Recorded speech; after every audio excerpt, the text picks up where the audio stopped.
मध्य प्रदेश के पूर्व मुख्यमंत्री कमलनाथ गुरु नानक जयंती के अवसर पर आयोजित कार्यक्रम में शामिल होने के लिए इंदौर पहुंचे। उनके वहां से जाते ही मंच से उनका विरोध किया गया। वहीं इंदौर के घटनाक्रम को लेकर चिकित्सा शिक्षा मंत्री विश्वास सारंग ने कहा कि 84 की घटना को लेकर सिख समाज में खासा आक्रोश है, जिसके चलते उन्होंने अपनी नाराजगी जताई। वहीं कांग्रेस पर गुटबाजी का आरोप भी लगाया। भारतीय जनता पार्टी का हर कार्यकर्ता अपने विचार, अपने कार्यक्रम को लेकर चुनाव में काम करता है। हमें भी गुजरात में जिम्मेदारी मिली है, पार्टी नेतृत्व में मुझे काम दिया है, तो मैं पहले भी अभी गुजरात होके आया था, आज गुजरात जा रहे हैं। और जिस प्रकार से मैंने पिछले बार जो दौरा किया था, उससे ये सुनिश्चित है कि उस दौरे में जिस प्रकार से जनता का आकर्षण भारतीय जनता पार्टी के प्रति है, गुजरात की जनता ने निश्चित किया है कि नरेंद्र मोदी जी का जो विकास का एजेंडा है, जो डबल इंजन की सरकार है, वो पुनः गुजरात में बनेगी।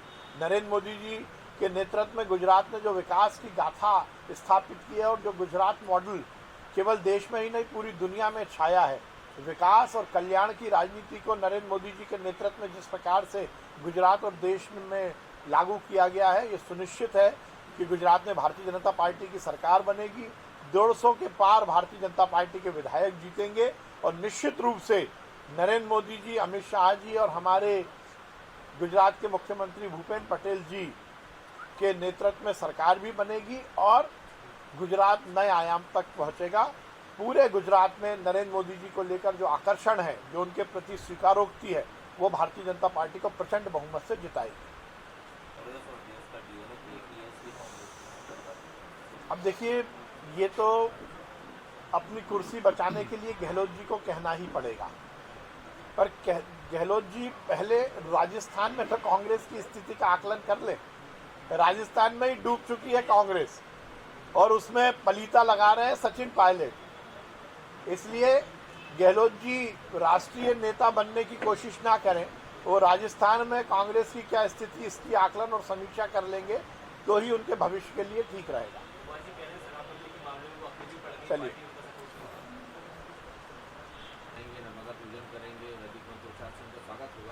लेकिन राहुल गांधी को मस्जिद दरगाहों से परहेज है, वो एक भी पूरे रूट में 350 किलोमीटर में कहीं न दरगाह। देखिए, मुख्य मुद्दा यही आता है, केरल में उन्हें अल्पसंख्यकों को रिझाना है तो वो टोपी पहन लेते हैं और मस्जिदों में चले जाते हैं।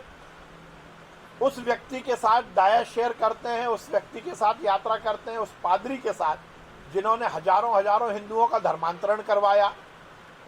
मध्य प्रदेश में वो आते हैं तो महाकाल बाबा के दर्शन करके ये नाटक करना चाहते हैं कि वो हिंदू धर्म का पालन करते हैं।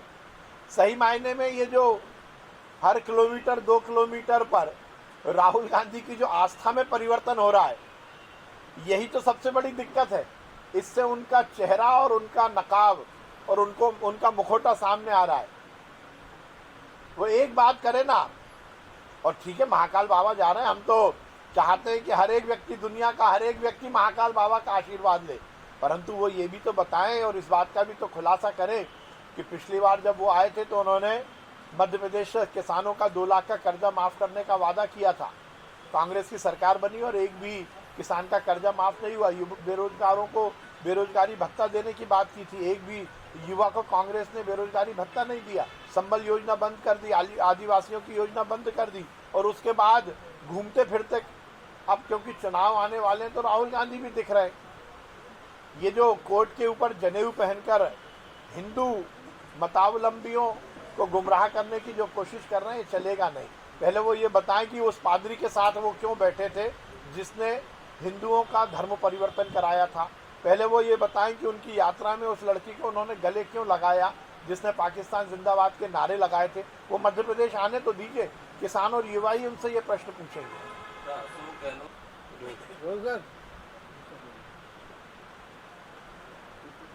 देखिए, ये तो पहले से ही सिद्ध हुआ है कि कमलनाथ जी के दामन पर 84 के सिख दंगों के दाग हैं।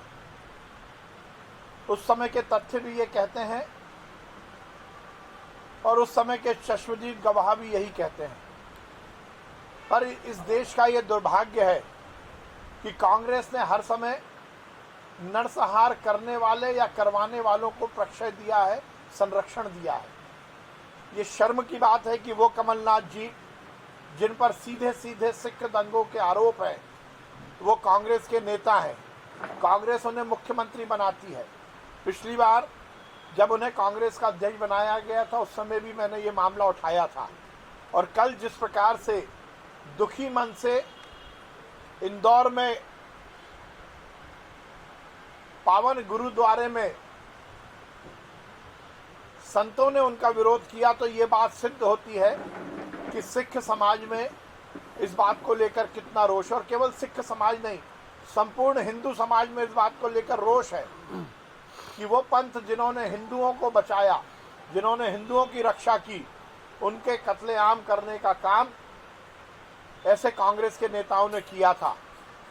कांग्रेस को चाहिए कि एक बड़ा विषय है, कल गुरु नानक साहब के 553वें प्रकाश पर्व पर जिस प्रकार से ये बात उठी है, एक बार पुनः कांग्रेस को इस बात का विचार भी करना चाहिए और निर्णय भी लेना चाहिए कि कमलनाथ को तुरंत प्रभाव से कांग्रेस से निष्कासित करे और सार्वजनिक रूप से नेहरू परिवार 84 के दंगे जो हुए थे और सिख भाइयों का जो कत्लेआम हुआ था, उसकी सार्वजनिक माफी मांगे।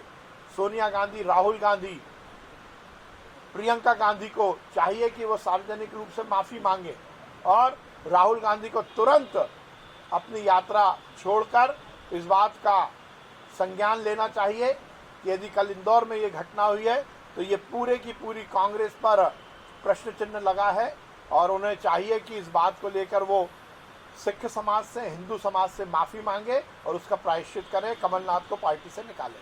कांग्रेस से दावा कर